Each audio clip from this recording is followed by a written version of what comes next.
Today I wanted to do a quick tutorial on how to do a lettuce hem on your sewing machine. So first thing you're going to do is select a zigzag stitch.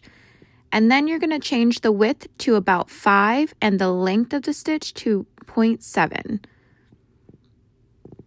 Then, as you're sewing, you're going to be stretching the fabric from the front and the back, making sure that you're sewing and just catching the edge of your garment. I'll be showing another angle of this later in the tutorial video. So if you want to skip forward to see the other angle, feel free to do so. This technique of finishing the hem of a garment is also known as a wavy stitch, and it creates a cute wave look to the finish edge of your item.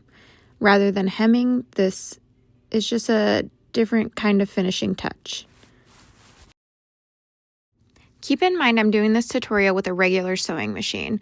If you want to use your serger, you can do so. You have to remove one needle and then follow the instructions in your manual